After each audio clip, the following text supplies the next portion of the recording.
Hi, so my name is Olja, and I work at IBM in Hursley. It's the biggest lab in Europe. I've been there for 4.5 years.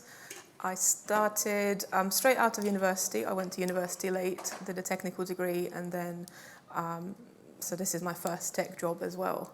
So for the first couple of years, I did writing, testing, different kinds of things in a messaging department. So the team that I'm in, works on developing the code for a very old product. It's been around 26 years, and it took a while to get used to it. It's quite complicated, but I like a challenge. I'm also passionate about making things better, so immediately I was doing things slightly differently. But 2.5 years in, so 2 years ago, there was an opportunity to get involved in a new project.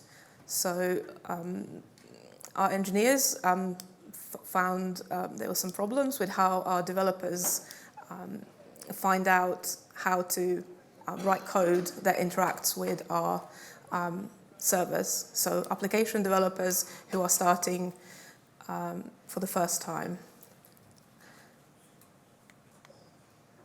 So what does it mean to advocate for your developers when your product is 26 years old? How did it get to be 26 years old if there are problems and it's still really successful? So we don't look after just devs. So the way our product works, we have multiple users. We have application developers and administrators. So right back in '93, we did start looking after application developers, and we baked in goodness from the start. So what happened? So initially we were supporting James quite well. He liked to learn. He liked to spend a lot of time going really deep and finding out how everything works. But somewhere along the line, things changed for the developers. So if developers came out of university, or they were starting in the 90s, they were used to having to learn and spend a lot of time finding out about technology, and they had time, and they were measured on how well the stuff that they created worked. But more recently, the developers that are coming out of universities are kind of used to trying things out for a little while and then things working. They don't want to spend 3 months learning about something and then building something. They want to find it, try it, and it then works straight away. And we were having a few problems with this. So we were explaining how our stuff worked, but it wasn't easy for people to get started. So for existing developers who like our product, we would support them with new function, but for new people who needed a bit of help, we needed to accelerate their progress. I kind of want to share a little bit about what we did in the last couple of years, and our journey was quite organic. I've heard a lot of things. This is my first DevRel and the first conference. But I've heard a lot of things in the last couple of days that kind of made me think, and one of them was, what could I share with you guys that I'm not just talking about myself? So we'll go through some of the things that we did and what I think the good things out of that are. So when we started a couple of years ago, we were quite a junior team members, and the way we worked was a little bit like our developers. We were judged on how long it would take us to produce content, to produce tutorials, but actually we were learning, and not only were we learning, we were having to talk to lots of our stakeholders who all had ideas about how those tutorials should look. But at the same time, they were telling us, well, why isn't this happening faster? We kind of gave you an idea of what we were looking for. Why is it taking this long?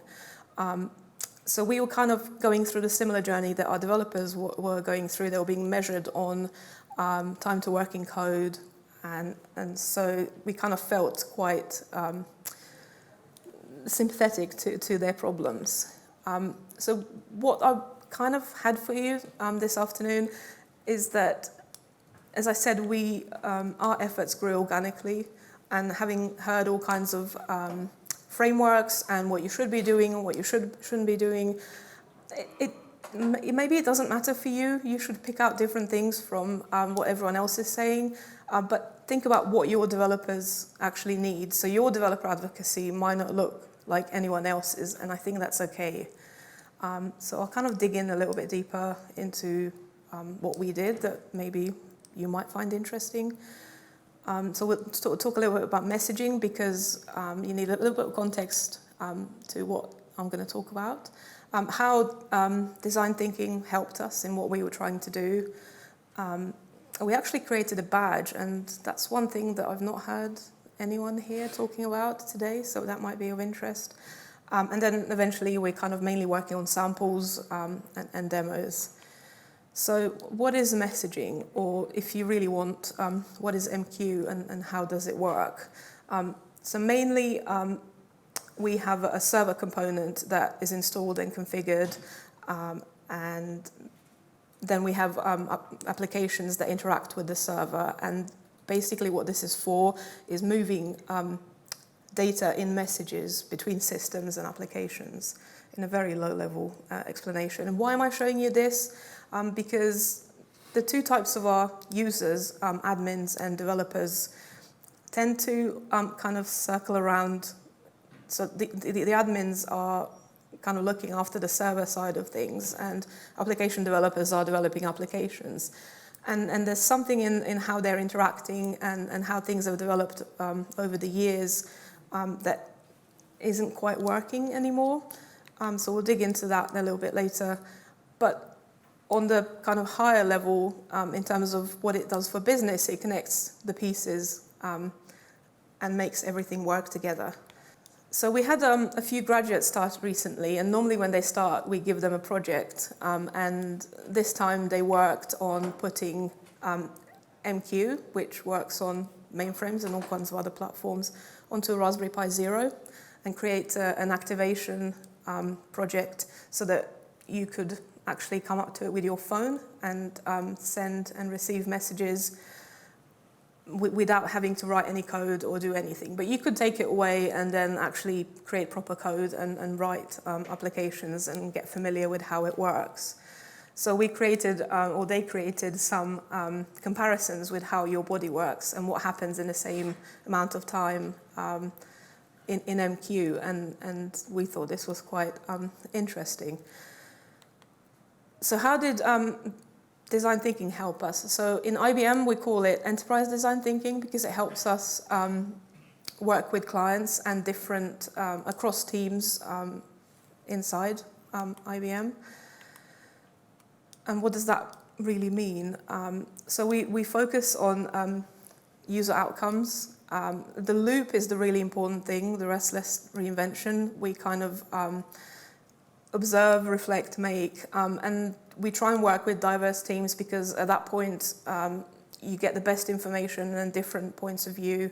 But for us, because we're kind of in the engineering team, so we have help from designers, but we don't necessarily adopt everything. We took a little bit of things that we liked from Agile, from design thinking.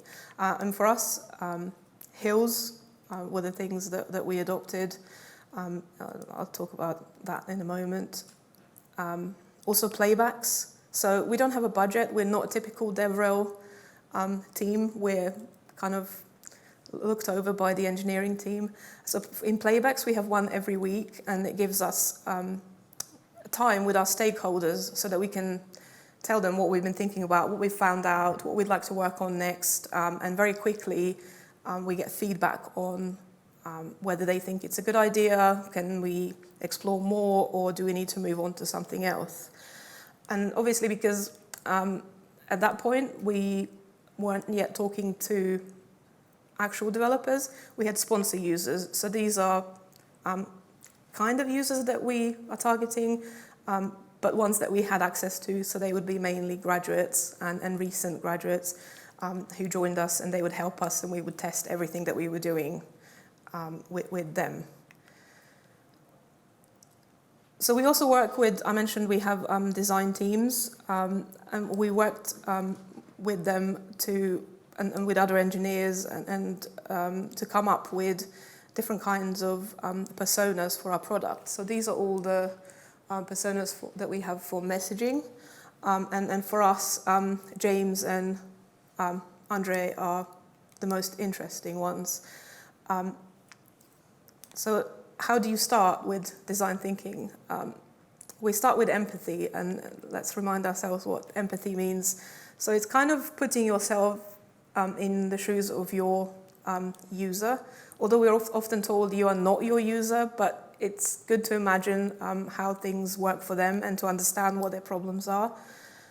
But practically, we work with empathy maps, and we try and figure out what our users say, think, do, and feel. And that really helps us understand when we start building solutions for them, how best to go about it. And we kind of kept this in mind when we tried to create a better experience for them. I mentioned hills earlier, so these are kind of statements that we set to ourselves after we've been through design thinking processes, so that we can have shared understanding between different stakeholders, and so that everyone knows what it is that we're working on, what we're working towards, and what the mission is. And so for the very starting point, when we were trying to figure out what we wanted to improve, we wanted a developer to be able to understand a little bit about MQ and start a sandbox environment and start a simple application. And then also in an afternoon, that was in 2 hours, but in an afternoon they'd be able to write an application in language of their choice. So how did we go about it? So you can maybe have a look. We created a platform. It wasn't anything very complicated. And however complicated it got, we would strip down the more words, the more pictures. We literally kept taking 50% of the content away, 50% of the pictures that we thought initially were great, and they were helping the user to understand absolutely everything. And then we put these things in front of some of the users, and they would go, oh, I'm not reading all of that. That's just too much. So every time we did tests, more stuff would go away, and we would cry. So what did we help them understand? Just the very basics about what messaging is, what MQ is, how they can stand up a server without understanding everything that admins have to understand. And we gave it to them in Docker, so that with some default configuration in there, so that they didn't have to learn everything. And then we really started with Java, because that's where our traditional developers live. So we kind of created the first tutorials for walking through all the code, what you need from the library so that your application can connect to MQ. We did it in a secure way, and then we kind of carried on adding value with these tutorials. So at this point, which was about 6 or 9 months in, we were getting good feedback through the website and through some events. But there was this hard audience that we really wanted to put it in front of, and it wasn't developers yet. It was actually admins. So they came in for a user group meeting, and these are quite scary people who know probably more than all of us in the room, and we try and tell them about everything new that's happening, but also we weren't sure how this was going to go. We asked them some questions, what they thought problems were when developers deliver code. We tried to get them to empathize with developers. Why would they deliver such bad code that then wouldn't work? And we didn't think they were going to engage with the process, but they went all out, and we got so much that it took weeks to deconstruct. But what kind of comes out of it when we tidy it up and we work with our designers to understand what themes are coming out of it. And this is then how we drive the work. We drill down into what's important, maybe spend a week or two on each of the things, and then decide whether it's worth pursuing or if it's something that we drop.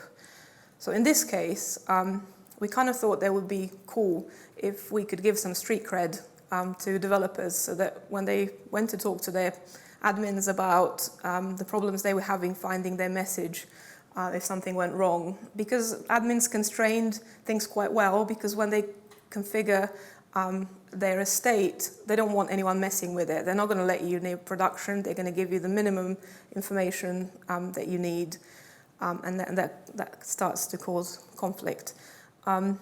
We went ahead and created a badge. Now, this wasn't... we didn't kind of start from scratch. We had some materials from the LearnMQ platform that I kind of started with before, but we started really simply, which sounded quite weird. We started with questions. We went around our team and asked everyone what they thought the questions would be for developers to learn what they need to in order to have some street cred. So they said, and then we worked through what we already had, checked the things that we didn't have, create some more material, and we created a challenge for developers to actually go and look at some code. We did it in such a way that they would have some backup and troubleshooting, and we put those samples in GitHub in 3 ways, so that if they didn't really want to get their hands dirty and code it from scratch, they could fix some bugs. And this really started working. Now, initially, we thought, okay, so most of our team is going to take this up because this is how we learn in IBM. So if you do badges, that's how we do our education. We expected within a year that there would be maybe 300 to 500 people taking the badge, and that was going to be our success. As of this morning, we have 1,235, and it's been just over a year. So this has been really successful for us, and we keep tracking it, and we report on this metric because it's kind of gone wildly beyond what we were expecting, and the amount of work that it initially took, it was very strategic. It took like 3 weeks. It was amazing. But this helps us when we then talk to developers, when we talk to admins. People are taking this up, and we are now talking to students, taking it to universities, and possibly doing customer workshops. So having come up with this kind of success for our small team, we kind of thought, what do we work on next? Mainly we concentrated on Java with all our samples, but we thought it would be useful to kind of widen our horizons and create more samples in 5 different languages, and we touch 3 of the APIs. What did that mean? So there's these things called MQ verbs, and they tell you how to interact with the server. And we often say it's a very elegant API. Only has 26 verbs, and then you can do everything with those. But what people don't tell you is that behind each of those, there is like a library of Alexandria of material that you have to go through in order to understand what you need to do. And for admins, they understand all of this, they know how it works, but for developers, they see this and they kind of tend to move on to something else. So it was really useful and hard work to begin with, but we came up with all our samples and all the patterns in different languages, and they're consistent. You can send a message in Go and pick up the same message in Python. And we did ship samples before, of course, but you had to download the server in order to get the samples. So this was kind of freeing goodness out of the existing development and letting developers play with it. So how did we do this? So we picked kind of some of the basic patterns, and obviously we started with Java because we wrote a lot of our initial material for JMS, but then we also touched our MQI, which is the native API, and we have thin wrapper libraries for Go and Node, and we also have a third-party contribution in a library that is quite popular and we went through and coded all these samples. How it worked in practice is that we would start with Java. We thought we'd finished, tested, and put out Java. We'd start on, I think we went and worked on Go and Node, and we were finding new things out about how things worked with these new languages, and we found out more about the MQI, and then we would go back to the previous language, make changes, and then start again. So we went in circles quite a lot, but that meant that all the samples are quite well tested. You can literally take them. They're not supported in production, but they're quite close to what you're likely to need if you start coding. And the way in which we worked, although we're surrounded by experts and developers who develop MQ, they know how everything works.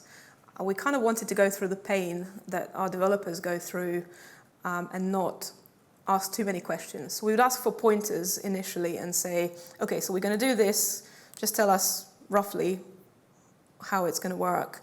And then we would go away and try and see if we can get to it ourselves from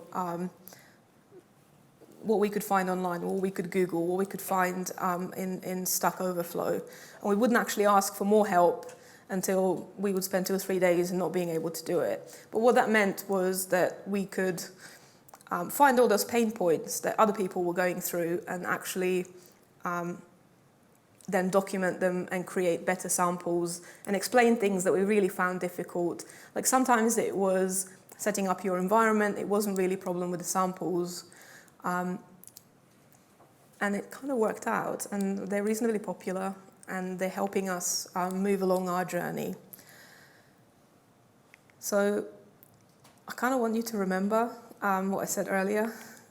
Your developer advocacy might not look like anyone else's, and that's okay. So ours was messaging. We used some enterprise design thinking. We created a badge, and then samples in 5 languages using 3 APIs. We have more, by the way. So where did we start? Where did we end up? Where are we right now? So initially, when our developers would be told that they have to use MQ and write applications that would interact with MQ, they would start, and this is our happiness curve that we kind of mapped out from the experiences that people told us they were having. So they would start, they thought, oh yes, I can do this. They would come across concepts, start their sandbox, maybe get some working code. They would be really depressed, but hey, they've pushed something into production, and then they'd have to debug it because the admin would return it to them, and then maybe eventually they would deploy it. And we didn't think this was a good representative experience to have. So what we tried to do is to provide materials, samples and tutorials that would lift those developers and improve on the happiness curve by targeting specific parts of the journey where we could actually help them. And at the end of it, they would have some skills and some street cred. And we were happy, and hopefully they're getting happier. So what are our next steps? So we're doing uni workshops.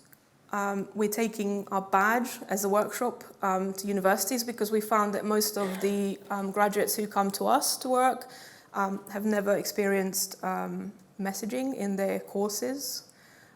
So we're going and visiting universities. At the beginning of the evening, they don't know what messaging is. At the end of the evening, they have a badge, so they're kind of going through our developer experience.